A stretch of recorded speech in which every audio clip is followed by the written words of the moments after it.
ନମସ୍କାର। ଗପ ଅମୃତରେ ଆପଣମାନଙ୍କୁ ସ୍ୱାଗତ। ଆଜି ମୁଁ ଆପଣଙ୍କୁ ଭଗବାନ ଶ୍ରୀକୃଷ୍ଣଙ୍କ ବିଷୟରେ ତାଙ୍କର ଆତ୍ମକାହାଣୀ କହିବି। ସେ କିଭଳି ପ୍ରକୃତରେ ଥିଲେ, ଆମେ ତାଙ୍କୁ କ'ଣ ଭାବୁଛେ, ସେସବୁ ବିଷୟରେ ଆସନ୍ତୁ ଦେଖିବା।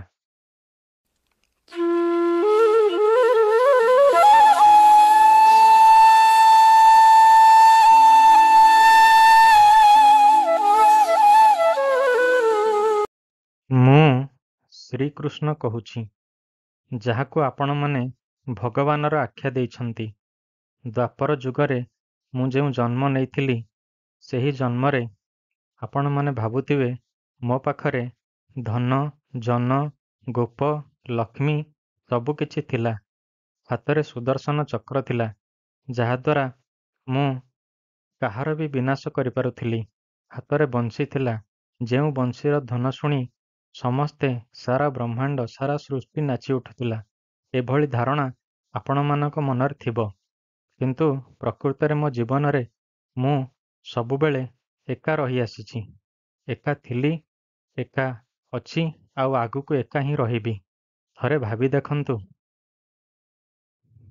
ମୋର ଜନ୍ମ ହେଇଥିଲା ଗୋଟିଏ ବନ୍ଦୀଶାଳାରେ, ଯେଉଁଠି ମୋର ନିଜ ମାମୁଁ କଂସ ମୋର ବାପା ମାଙ୍କୁ ବନ୍ଦୀ କରି ରଖିଥିଲା।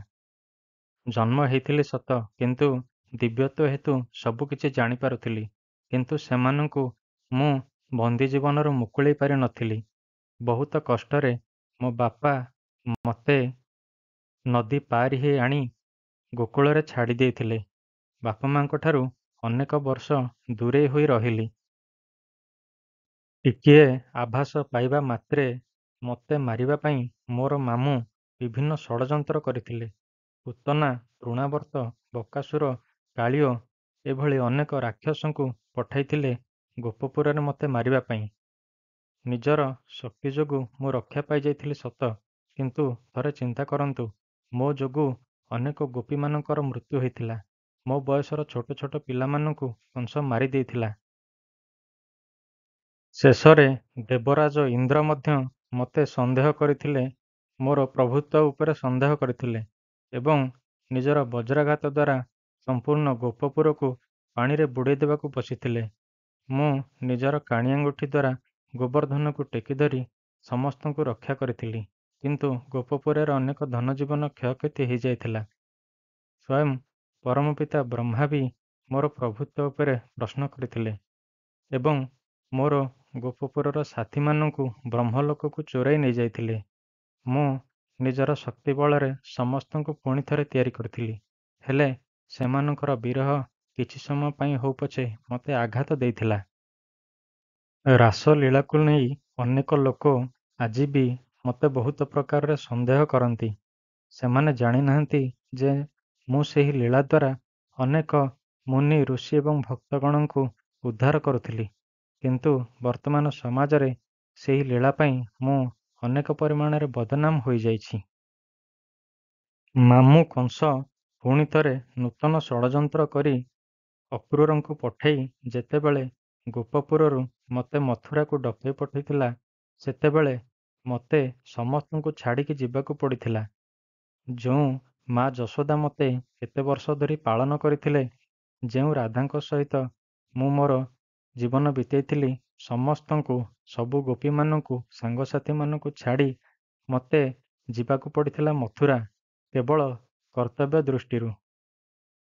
ମଥୁରାରେ କଂସକୁ ମାରିଲି ସତ, କିନ୍ତୁ ଯେତେବେଳେ ବାରମ୍ବାର ମଥୁରାକୁ ଜରାସନ୍ଧ ଆକ୍ରମଣ କରୁଥିଲା, ତା ଆକ୍ରମଣରୁ ରକ୍ଷା ପାଇବା ପାଇଁ ମୁଁ ମୋର ଭ୍ରାତାଙ୍କ ସହିତ ଏବଂ ରାଜ୍ୟବାସୀଙ୍କ ସହିତ ଗୁପ୍ତରେ ପଳାୟନ କରିଆସିଲି ଏବଂ ଦ୍ୱାରିକା ନଗରୀ ସ୍ଥାପନ କରି ଦୂରରେ ସମୁଦ୍ର ନିକଟରେ ରହିଥିଲି। ସମଗ୍ର ଦୁନିଆ ଜାଣିଥିଲା ଯେ ମୁଁ ଗୋଟିଏ ରଣଛୋଡ଼, ଭଗୋଡ଼ା, ଲହୁଣୀ ଖାଇ ଚିକଣ କଥା କହିବା ବାଲା ଓ ଛନ୍ଦ କପଟ କରିବା ବାଲା। କିନ୍ତୁ ମୁଁ କ'ଣ, ତାହା ପ୍ରକୃତରେ ମୁଁ ହିଁ ଜାଣିଥିଲି। ମହାଭାରତ ଯୁଦ୍ଧ ହେବା ପୂର୍ବରୁ ଭାବିଥିଲି ଶାନ୍ତିଦୂତ ହୋଇ ନିଜେ ମହାରାଜା ଧୃତରାଷ୍ଟ୍ରଙ୍କୁ ଦେଖା କରିବି। ମାତ୍ର ହସ୍ତିନାପୁର ରାଜ୍ୟସଭାରେ ସମସ୍ତଙ୍କଠାରୁ ମୁଁ ଭର୍ତ୍ସନା ପାଇ ବାଧ୍ୟ ହୋଇଥିଲି ଯୁଦ୍ଧରେ ସାମିଲ ହେବା ପାଇଁ। ସେହି ଯୁଦ୍ଧରେ ଯଦିଓ ପାଣ୍ଡବ ଓ କୌରବମାନଙ୍କ ମଧ୍ୟରେ ଶତ୍ରୁତା ଥିଲା, କିନ୍ତୁ ସମଗ୍ର ଭାରତବର୍ଷର ଅନେକ ନିର୍ଦ୍ଦୋଷ ରାଜା, ପ୍ରଜା, ସୈନିକ ମୃତ୍ୟୁବରଣ କରିଥିଲେ। ସେଥିପାଇଁ ଯେତେବେଳେ ମୁଁ ଭାବେ, ନିଜକୁ ବହୁତ ଦାୟୀ ବୋଲି ମନେକରେ। ମହାବୀର ଅଭିମନ୍ୟୁ ଏବଂ ମହାବୀର ଘଟୋତ୍କଚଙ୍କ ପରି ଯୋଦ୍ଧାଙ୍କ ମୃତ୍ୟୁ ନିଜ ସମ୍ମୁଖରେ ଦେଖି, ଅଧର୍ମର ଉନ୍ନତି ଦେଖି ମଧ୍ୟ ସେହି ସମୟରେ ମୁଁ କିଛି କରିପାରୁ ନଥିଲି। ନିରୁପାୟ ହୋଇ କେବଳ ଯୁଦ୍ଧରେ ଜଣେ ଦ୍ରଷ୍ଟା ଭାବରେ ରହିଯାଇଥିଲି। ଯେତେବେଳେ କାମଦେବ ପ୍ରଦ୍ୟୁମ୍ନ ରୂପରେ ମୋ କୋଳରେ ଜନ୍ମ ନେଇଥିଲେ, ସେତେବେଳେ ସେ ସମ୍ବରାସୁର ଦ୍ୱାରା ଅପହରଣ ହୋଇଥିଲେ। ଜଣେ ପିତା ହୋଇ ନିଜର କ୍ଷୁଦ୍ର ଶିଶୁର ଅପହରଣ ଯଦିଓ ମୁଁ ଦିବ୍ୟଦୃଷ୍ଟି ଦ୍ୱାରା ଜାଣିପାରୁଥିଲି, ତେବେ ମୋତେ ସବୁକିଛି ସହିବାକୁ ପଡ଼ିଥିଲା। ସେ ଭାନୁମତୀ ପାଖକୁ ଯାଇ ଭାନୁମତୀ ତାକୁ ରସାୟନ ବିଦ୍ୟା ଦ୍ୱାରା ଯେତେବେଳେ ଜଣେ ଯୁବକରେ ପରିବର୍ତ୍ତନ କଲା ଓ ସେ ସମ୍ବରାସୁରକୁ ମାରିଥିଲା, ତାହା ପରେ ଯାଇ ତା ସହିତ ମୋର ଭେଟ ହୋଇଥିଲା। ମୋ ନିଜ ପୁତ୍ରର ବାଲ୍ୟଲୀଳା ମୁଁ ନିଜେ ଦେଖିପାରି ନଥିଲି। ଏହାଠାରୁ ବଡ଼ ଦୁର୍ଭାଗ୍ୟ ଆଉ କ'ଣ ହେଇପାରେ? ଏତେ ସବୁ ପରେ ମଧ୍ୟ ମୋର ଅନେକ ପୁତ୍ର ମୋର ବିରୋଧୀ ହୋଇଗଲେ, ଯେମିତିକି ଶାମ୍ବ। ଆପଣମାନେ ନିଶ୍ଚିନ୍ତ ଭାବରେ ଏ ବିଷୟରେ ଜାଣିଥିବେ। ନିଜ ପୁତ୍ରଙ୍କର ଦୁର୍ଗୁଣ ଯୋଗୁଁ, ଦୁର୍ବ୍ୟବହାର ଯୋଗୁଁ ଏବଂ ଅନ୍ୟାୟ ଯୋଗୁଁ ସେମାନେ ମୃତ୍ୟୁଗତି ପାଇଲେ। ଏହା ବୁଝି ନପାରି ମଧ୍ୟ ଗାନ୍ଧାରୀ ଦେବୀ ମୋତେ ଅଭିଶାପ ଦେଇଥିଲେ ଯେ ମୋର ସମ୍ପୂର୍ଣ୍ଣ କୁଳର ବିନାଶ ହେବ, ଯାହାର ଶିକାର ମୁଁ ହୋଇଥିଲି ଏବଂ ବାଧ୍ୟ ହୋଇ ସ୍ୱହସ୍ତରେ ବଳରାମଙ୍କ ସହିତ ମିଶି ମୋର ସମସ୍ତ ଯାଦବ କୁଳକୁ ଧ୍ୱଂସ କରିଥିଲି। ନିଜ ହାତରେ ନିଜ ବଂଶକୁ ମୁଁ ସମୂଳେ ବିନାଶ କରିଥିଲି।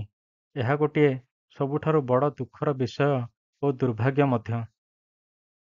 ଶେଷରେ ସବୁକିଛି ବିନାଶ ହେବା ପରେ ଏକାନ୍ତରେ ଶିଆଳି ଲତାରେ ବସି ଭାବୁଥିଲି ଯେ ଏବେ ମୋ ପାଖରେ ନା ରାଧା ଅଛି, ନା ବଂଶୀ ଅଛି, ନା ପାଣ୍ଡବ ଅଛନ୍ତି, ନା ଅଷ୍ଟପାଟବଂଶୀ ଅଛନ୍ତି। ମୋ ପାଖରେ ଏବେ କିଛି ନାହିଁ।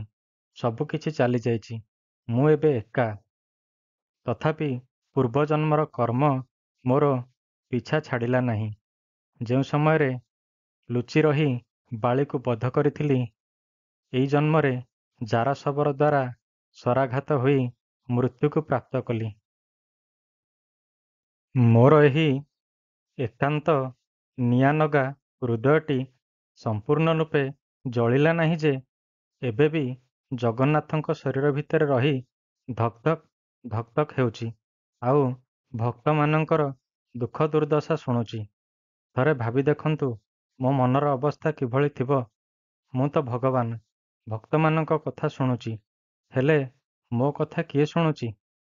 ଏତେ ଦୁଃଖକୁ ମନ ଭିତରେ ଚାପି ରଖି ମୁଁ ଆପଣମାନ ସମସ୍ତଙ୍କର ଦୁଃଖ ଦୂର କରିବା ପାଇଁ ମୁରୁକି ହସଟିଏ ଦେଉଛି। ରଥଯାତ୍ରା କରି ଆପଣମାନଙ୍କ ସମ୍ମୁଖକୁ ଆସୁଛି। ଥରେ ଚିନ୍ତା କରନ୍ତୁ, ଭାବି ଦେଖନ୍ତୁ ମୋର ଅବସ୍ଥା ବିଷୟରେ, ମୋର ମନର ଅବସ୍ଥା ବିଷୟରେ।